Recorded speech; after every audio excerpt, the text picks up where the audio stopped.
She collapsed in front of the Billionaire's gate, barefoot, starving, and pregnant with 6 babies.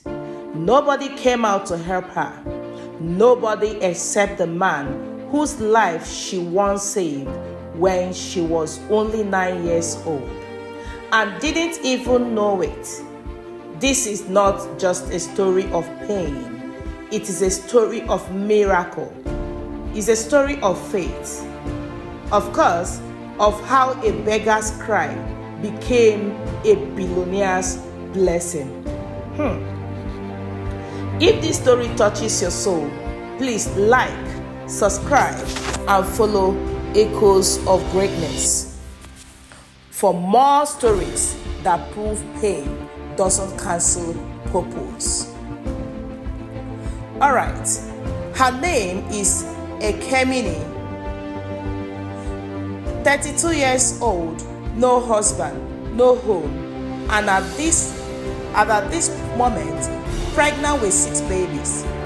She had walked 5 hours that morning with swollen feet and torn slippers just to reach the gates of Eze-Ife Holdings, one of the largest multinational companies in Nigeria.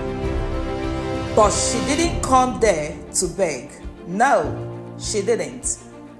She came with a letter, a desperate, poorly written letter in her palm, addressed to Chief Eze-Ife, the billionaire who owns the company.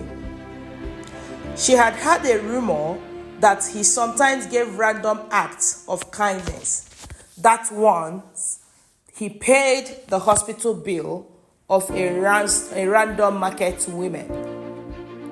So, she stood outside his gate, shivering, sweating, and in deep pain.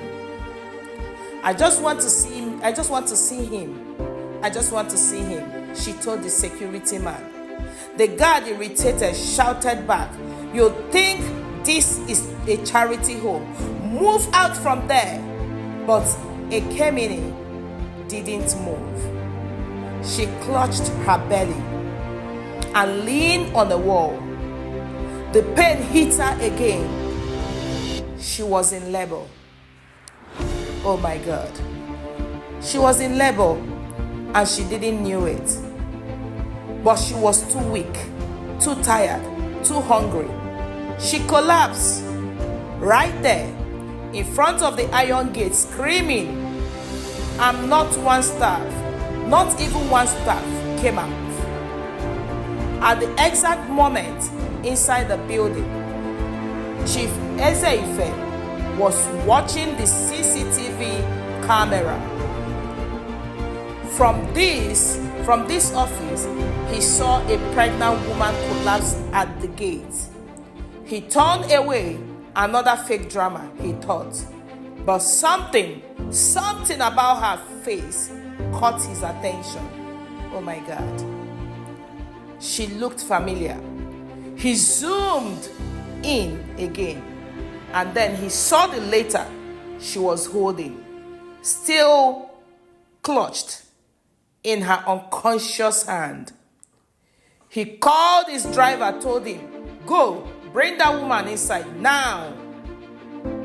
When they carried her into the compound, she was already losing consciousness. Her water had broken. Oh my God. They rushed her to the private hospital.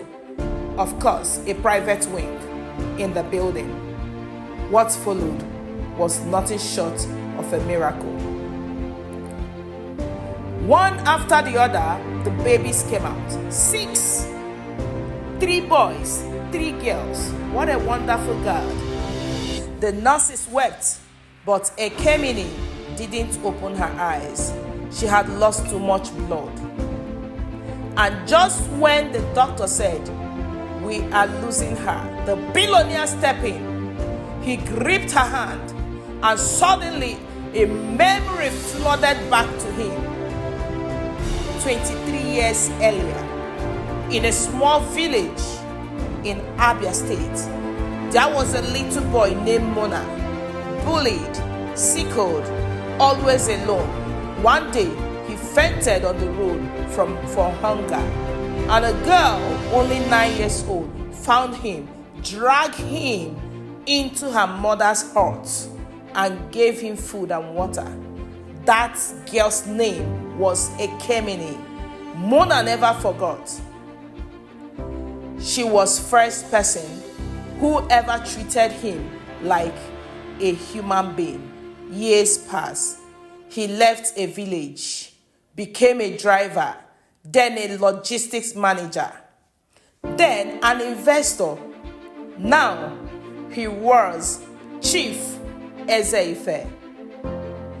And the woman lying in his company hospital was the little girl who once gave him food when he had none. He looked at her again and said, Ekemini, don't die. You gave me life when I had nothing. Let me give it back to you.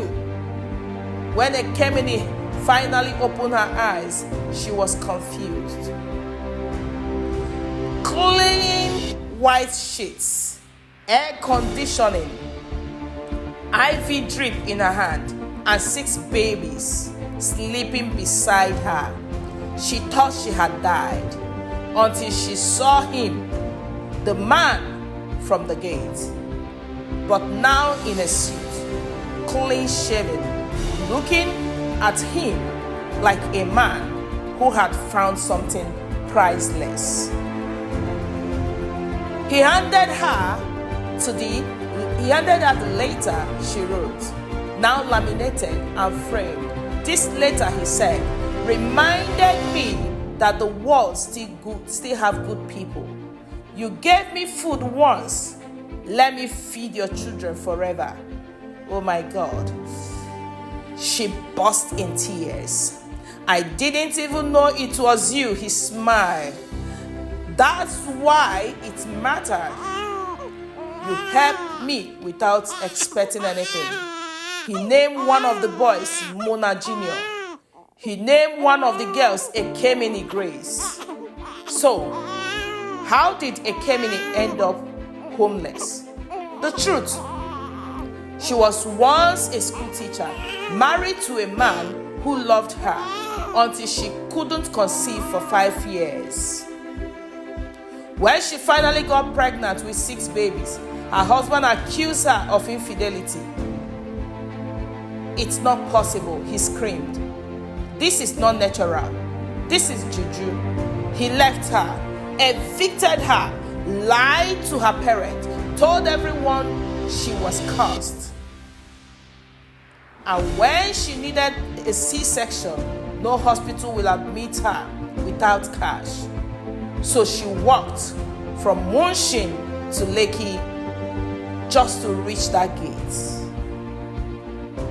She wasn't looking for pity.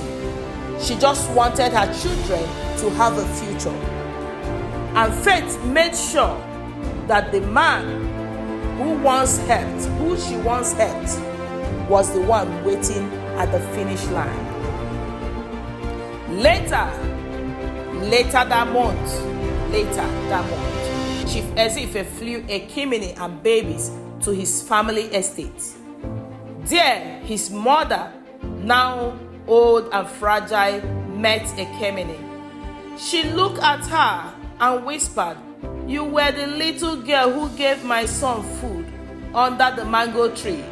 Do you know I prayed for you every day for 20 years? You saved my son's life." She placed a necklace on her neck. "You are not a beggar.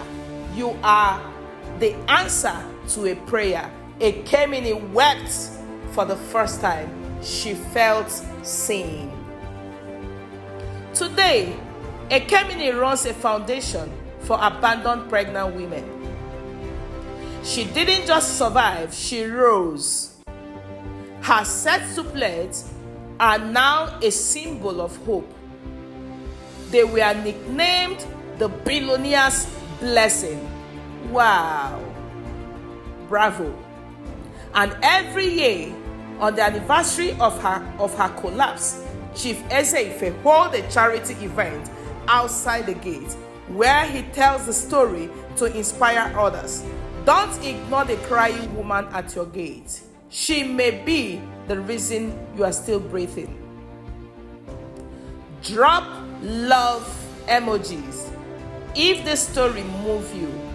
Comment miracles still happen when you least expected it. And most important, make sure you subscribe to Echoes of Greatness. Make sure you like, comment, and share. Thank you very much.